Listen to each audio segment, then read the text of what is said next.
Bonjour tout le monde! Aujourd'hui dans cette vidéo, j'aimerais vous partager 15 astuces pour garder votre maison propre.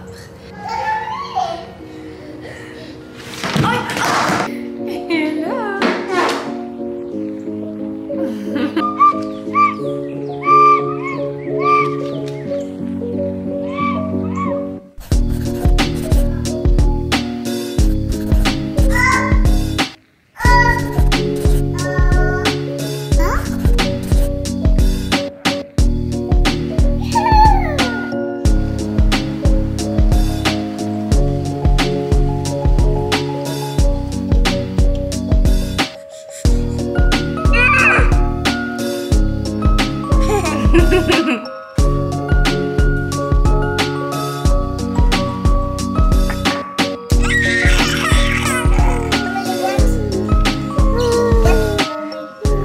J'ai toujours eu des standards de propreté peut-être un peu élevés, mais avec les années, avec les enfants, j'ai dû m'ajuster par rapport à ces standards de propreté. Ça a été un peu un ajustement difficile au niveau de la propreté de la maison parce que les enfants rapidement salissent la maison. Nos enfants ne sont pas assez indépendants et sont encore en apprentissage et donc ils sont très maladroits. Alors les repas sont très messy, toujours très salissants. Et quand ils font de la peinture, du bricolage, quand ils jouent ensemble, naturellement, il y a beaucoup de désordre qui se crée. Moi qui suis une personne qui aime la propreté, qui a un peu des tocs par rapport à ça, qui est un peu obsessive par rapport à la propreté, ça a été extrêmement difficile parce que j'avais l'impression de toujours nettoyer ma maison. Je me trouvais continuellement à quatre pattes, à terre, en train de frotter, en train de ramasser les poussières, en train de ranger les jouets. Et ça a été difficile parce que j'avais perdu le contrôle sur cet aspect de ma vie. Et je suis très souvent à la maison et pour moi la maison ça devrait être un havre de paix. C'est là où on devrait pouvoir relaxer, se ressourcer. Ça devrait être une place qui est paisible, qui est confortable, qui est accueillante. Donc avec les années, je me suis développé des trucs, des astuces pour que le nettoyage soit plus facile, pour que j'ai moins à ramasser, que j'ai plus de temps pour moi-même, pour que je sois aussi plus confortable dans ma maison. J'ai dû faire l'apprentissage de laisser aller certaines choses et renégocier ces critères de propreté. Alors aujourd'hui, j'aimerais vous partager mes 15 astuces pour maintenir une maison propre, accueillante, confortable et paisible, sans avoir à continuellement tout ramasser. Mon première astuce, c'est de planifier des power cleans. Ça peut être quelque chose que vous faites quotidiennement, de courte durée, ou ça peut être aussi une journée plus spécifique dans votre semaine où vous alliez accorder peut-être 1 heure de ménage. Et souvent, pour me motiver, je vais y mettre de la musique pour que ce soit entraînant, amusant, pour pas que je traîne, parce que je suis focus, je suis concentrée sur la tâche, ça s'éternise pas, c'est vraiment juste un power clean. Alors, je suis très efficace dans mon ménage. Versus s'il fallait que je fasse ça pendant 1 heure, là je peux être un peu ralentie, un peu tannée et donc un peu paresseuse sur le nettoyage. Alors c'est vraiment juste d'instaurer un petit 15, 20, 30 minutes par jour dépendamment. Moi j'en fais plusieurs sessions par jour, souvent un après le déjeuner, un après le dîner, un après le souper avant le dodo. Donc c'est juste des petits sprints dans ma journée où je vais essayer de ramasser le plus que je peux en le moins de temps possible. Mon numéro 2, c'est d'organiser des petits kits de nettoyage dans des endroits stratégiques de la maison. Donc par exemple, on a un kit en haut et on a un kit en bas pour nettoyer les salles de bain, pour nettoyer les espaces. Donc pour que ce soit plus accessible, plus rapide, plus efficace de nettoyer. Donc on n'a pas les produits ici et là éparpillés, puis on perd pas notre temps à aller chercher un produit en bas, un Scott towel dans la cuisine. Tout se regroupe dans un seul bac et donc c'est facile à transporter, c'est facile à organiser. De cette façon, j'ai pas à perdre mon temps à chercher un produit ou un item ici et là. Mon numéro 3, c'est de faire un agenda ou une liste de tâches à prioriser. En réalité, là, j'ai une longue liste de tâches, de choses que j'aimerais nettoyer. Par ailleurs, il y a certains items qui sont plus urgents, qui sont plus importants pour moi. Et donc, je vais toujours me focusser sur ces items qui sont prioritaires. Je ne vais pas me laisser embarquer par toute la liste qui ne finit jamais en fait. Donc à tous les jours, je vais me donner 1, 2, 3 objectifs et je vais vraiment me focusser sur cela pour que au courant de la semaine, je puisse accomplir plusieurs éléments de cette tâche. Mon numéro 4, c'est de laisser aller les petites miettes. Comme je l'ai mentionné brièvement, j'avais des standards très élevés dans le nettoyage par le passé. Je passais l'aspirateur à tous les jours, je passais la mop aux 2-3 jours, je nettoyais tous les draps de lit à tous les 3-4 jours à peu près. Je nettoyais aussi les vitrines et les fenêtres à tous les 2 jours. Le fait d'avoir des enfants, ça l'a tout bouleversé. Les sofas sont barbouillés, les murs sont tachetés, il y a des traces de doigts dans tous mes miroirs. Heureusement, j'ai appris à laisser aller certaines de ces choses, mieux gérer mon temps, mes attentes également, puis de me contenter d'un travail qui est bon et non parfait. De nature, je suis quelqu'un qui est un peu perfectionniste, alors ça a été un choc parce que c'était juste rendu impossible. Si je voulais être heureuse, si je voulais profiter de mon temps, si je voulais avoir du temps libre, nécessairement il a fallu que j'apprenne à me contenter d'un travail qui est bon, de laisser aller un peu ce côté perfectionniste que j'ai au niveau du ménage. Aussi, ce qui est super important, c'est d'apprendre à déléguer et de donner l'exemple. Mon mari participe énormément au ménage, il est très aidant, mais j'essaie aussi le plus possible d'impliquer mes enfants pour les responsabiliser, pour les rendre plus indépendantes au ménage et elles aiment vraiment ça nettoyer, même si c'est pas un nettoyage qui est vraiment efficace. Mais c'est super apprécié qu'elles veuillent participer, qu'elles veulent apprendre et m'aider à rendre cette maison confortable pour nous tous. Elles ont leur propre kit de nettoyage qui est vraiment plus un kit de jeu, qui est pas très efficace pour un vrai ménage. C'est sûr que ça prend plus de temps quand je veux les impliquer dans le ménage parce qu'il faut souvent que je repasse après elles. C'est un investissement de temps, mais je pense au long terme ça vaut vraiment la peine que mes enfants apprennent à maintenir leur espace, à maintenir notre maison propre.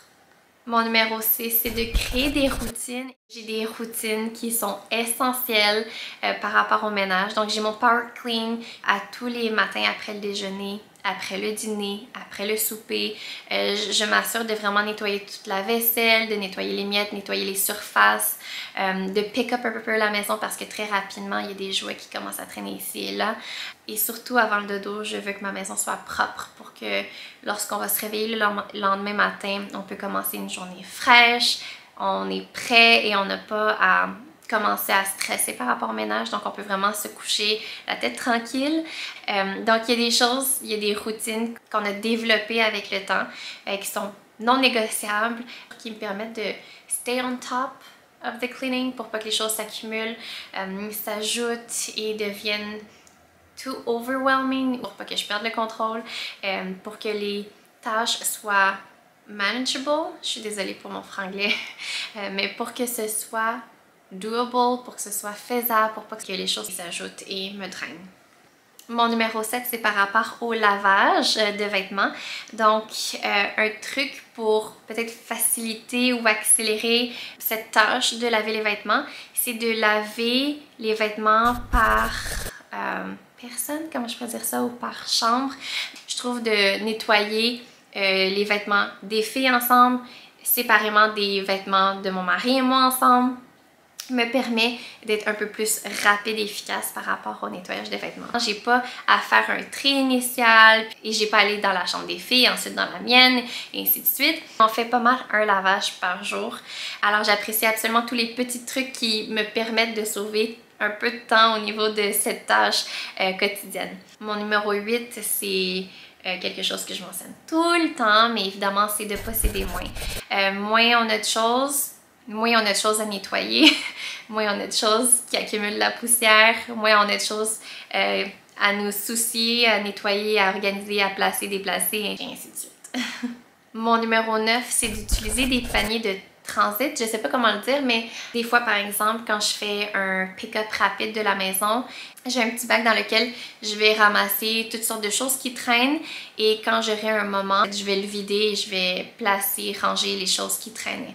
Ça va éliminer le désordre de façon très rapide, de façon quasi instantanée, donc ça va plus me stresser. Donc au lieu de passer ma journée entière à ramasser mes choses du salon à la cuisine, du salon à la chambre des filles, du salon à la salle de bain, de la salle de bain à la cuisine et ainsi de suite, je mets toutes les choses qui traînent au travers de la journée dans un seul bac et à la fin de la journée, quand j'ai le temps, quand ça me tente, je vais me focusser sur ça et je vais ranger chacun des items à leur place. Ça m'amène un peu à mon numéro 10 qui est de maximiser ses déplacements. C'est quelque chose que j'ai appris surtout en devenant infirmière. Une habileté qu'on développe assez rapidement, c'est de regrouper les soins, de maximiser son temps et de réduire son nombre de pas. Quand je me déplace dans la maison, si par exemple je devais aller en bas pour chercher l'aspirateur, ben, je vais en profiter pour amener des vêtements pour la salle de lavage. Et tant qu'à être en bas, je vais avoir parti un lavage et ainsi de suite. J'essaie toujours d'organiser mes activités de nettoyage, puis aussi de nettoyer un peu au fur et à mesure, de maximiser mes déplacements et mon temps. Mon numéro 11, c'est de créer une maison pour chacun des items. Donc de dédier un espace pour vos items, un espace qui est spécifique pour vos items, permet de les retrouver plus facilement et de moins s'éparpiller. En d'autres mots, c'est d'avoir vraiment un bon système organisationnel pour vos choses. On a plusieurs système de rangement dans notre maison. On a des paniers pour les chapeaux mitaines des filles. On a notre key holder où on place aussi notre portefeuille, lunettes de soleil. Derrière la porte du placard ici, on a des espaces qui sont dédiés pour l'électronique, pour l'équipement de caméra. On a un kit de ménage. On a aussi tout ce qui est de la paperasse un peu. Donc on a des crayons, rubans adhésifs, ciseaux, colle. Donc on a vraiment des sections dédiées pour du matériel précis, ce qui fait que c'est beaucoup plus facile à ranger, on a moins tendance à égarer nos choses parce qu'elles ont une place dédiée. Mon numéro 12, c'est de faire du meal prep. Généralement, on va essayer de sélectionner 2-3 jours dans la semaine où on va faire un peu plus de popote, où on va passer plus de temps à cuisiner, à faire des grandes portions, des grands repas pour que ça puisse durer toute la semaine. Pour pas qu'on ait à devoir penser et cuisiner à tous les jours un nouveau repas. Donc le fait de planifier nos repas et de prendre un peu plus de temps durant ces journées de préparation font qu'au final, on perd moins de temps et on nettoie moins. Parce qu'au lieu d'avoir à nettoyer la vaisselle, la cuisine et au lieu d'avoir à préparer cette nourriture à tous les soirs, on va vraiment dédier 2 ou 3 journées dans la semaine où on va faire un peu plus de travail. Non seulement on sauve du temps, mais aussi on sauve généralement beaucoup de nettoyage. Mon numéro 13, c'est d'optimiser son temps. Je recommande d'être peut-être un peu original dans la façon de nettoyer et de gérer son temps de nettoyage. Par exemple, quand les filles prennent leur bain, je vais en profiter pour nettoyer la salle de bain. Je vais nettoyer la cuvette, le lavabo, les miroirs. Même chose, par exemple, pendant la préparation du déjeuner, je vais généralement profiter pour vider la vaisselle. Toujours quand je fais la planification ou la préparation de nourriture aussi, je nettoie au fur et à mesure pour qu'on puisse manger dans la tranquillité, puis vraiment être relax. Parfois aussi, pendant ma douche, j'en profite pour nettoyer la douche. Alors, c'est trouver des moyens un peu originaux de maximiser son temps et son nettoyage. Mon numéro 14, c'est de désigner des espaces spécifiques. Avec les enfants, ça a été tellement avantageux de désigner une salle de jeu. Donc ça fait pas si longtemps qu'on a transformé un peu notre sous-sol pour accommoder les filles, pour créer un espace de jeu, de bricolage, de lecture. Le fait d'avoir l'espace de jeu garde le reste de la maison plus propre. Ce qui peut être profitable, c'est aussi de créer un environnement de travail à vous et de le délimiter en fait, de mettre des boundaries pour que les enfants ne franchissent pas ces limites, cet espace qui vous appartient, qui pourrait être un espace ou un lieu de recueillement, de paix pour vous. Et finalement, puis là j'ai presque plus de batterie. Et finalement, mon numéro 15, c'est une règle qui porte plusieurs noms. On l'appelle aussi la règle du 5 secondes. Et c'est donc d'accomplir toutes les actions ou les tâches qui prennent moins de 5 secondes. Alors, par exemple, quand vous êtes en train de vous habiller le matin, vous décidez de changer d'habit, vous voulez porter autre chose, prenez le 5 secondes pour raccrocher le vêtement que vous aviez essayé, que vous ne voulez pas porter. Prenez le temps de le ranger, de l'accrocher comme il faut dans le garde-robe, au lieu de le laisser traîner sur le lit, par terre dans le garde-robe, sur la chaise.